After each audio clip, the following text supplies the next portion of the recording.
Natalie McNally was a 32-year-old woman residing in Lurgan, Ireland. She chose to live alone rather than with her family, but this choice didn't stem from a strained relationship. On the contrary, she had a deep love for her family and enjoyed a strong bond with them. An independent spirit, Natalie cherished her privacy and preferred solitude. Her parents, particularly attentive since she was their only daughter and had been diagnosed with diabetes at a young age, often indulged her, which only reinforced her desire for independence.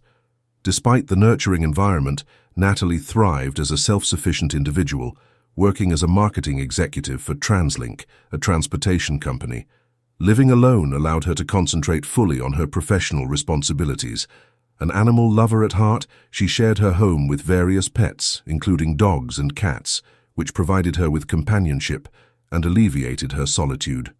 However, Natalie was not isolated. She maintained a vibrant social life and was well known in her community.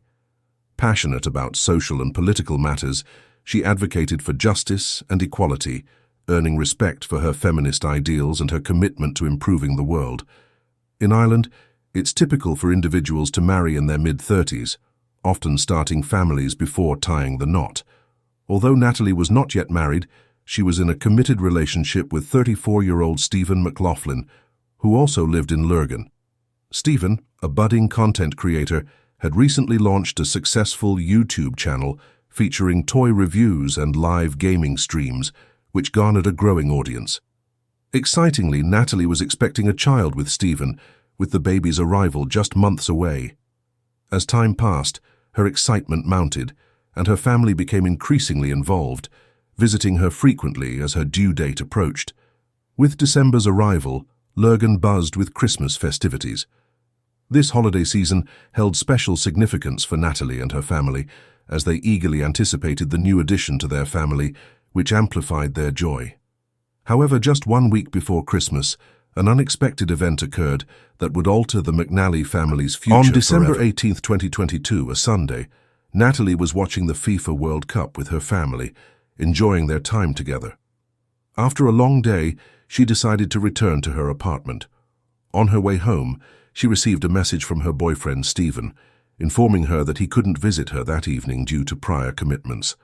Feeling tired after spending time with her family, she looked forward to a quiet night alone, as neither Stephen nor her friends would be coming over.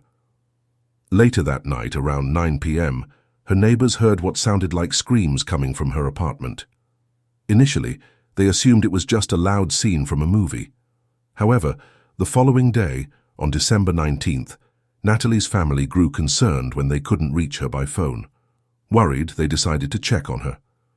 Upon entering her apartment, they were met with a devastating sight: the lifeless bodies of Natalie and her unborn child. In an instant, their joy and future plans were obliterated, leaving them desperate for answers. Unable to accept the possibility of her dying from natural causes, they noticed multiple stab wounds on Natalie and signs of trauma, indicating she had been murdered. They immediately contacted the police and an investigation was launched. Detectives began interviewing Natalie's family and close friends, scrutinizing everyone closely. However, a search of his home revealed no signs of forced entry, implying that the perpetrator was someone Natalie knew and trusted enough to let into her home. When questioned, Stephen appeared genuinely distraught, expressing his shock and grief over the loss of his partner and the mother of his child. He claimed to have been live streaming during the time of the murder, leading the police to rule him out as a suspect. As the investigation continued, authorities discovered low-quality CCTV footage from a street near Natalie's residence, showing a suspicious man entering her apartment and later leaving in different clothing. The timing of these events raised red flags, prompting the police to pursue this lead and release the footage to the public in hopes of identifying the individual. In the midst of this tragedy, Natalie's family and friends were engulfed in sorrow. Stephen remained a source of emotional support for them during this difficult time. On December 26th, hundreds gathered for Natalie's funeral, a testament to the love and respect she garnered in her community, as well as the impact of her activism. In the days that followed, many took to the streets with signs demanding justice for Natalie and advocating against violence toward women. In response to public outcry over violence against women in Ireland, authorities prioritized the investigation into Natalie's murder. On January 5, 2023, police recovered the knife used in the crime, but it bore no fingerprints, indicating they were up against a meticulous criminal who had likely tampered with evidence and witnesses.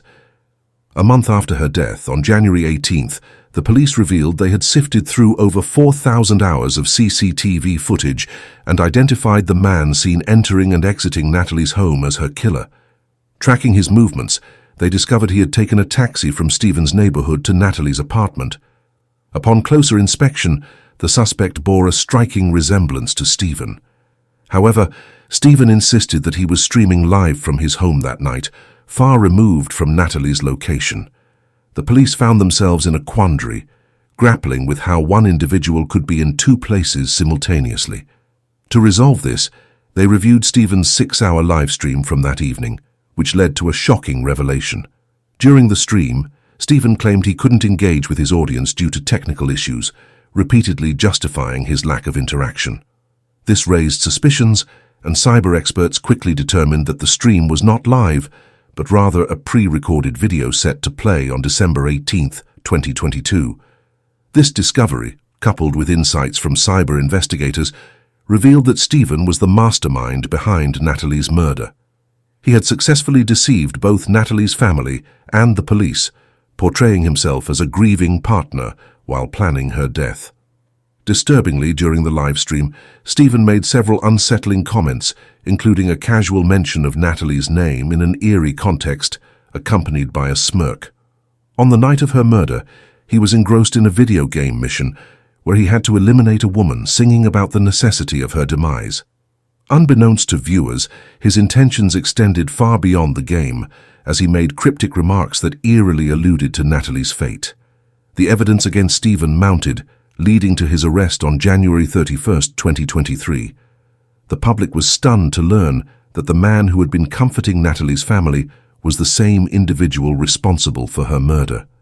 Despite pleading not guilty and claiming a lack of evidence linking him to the crime, the prosecution pointed to text messages exchanged with an ex-boyfriend just 3 days before Natalie's death, which suggested their relationship may not have been as idyllic as he claimed. As the case unfolded, Stephen's manipulative nature became evident. He expertly played the role of a grieving partner while orchestrating a premeditated plan to murder Natalie. The trial is ongoing, with the latest hearing scheduled for September 2024. Throughout this period, Stephen has made several attempts to secure bail, all of which have been denied, keeping him in police custody. This tragic case serves as a stark reminder that individuals like Stephen can hide their true intentions behind a facade of normalcy. It underscores the importance of being vigilant and discerning about whom we trust.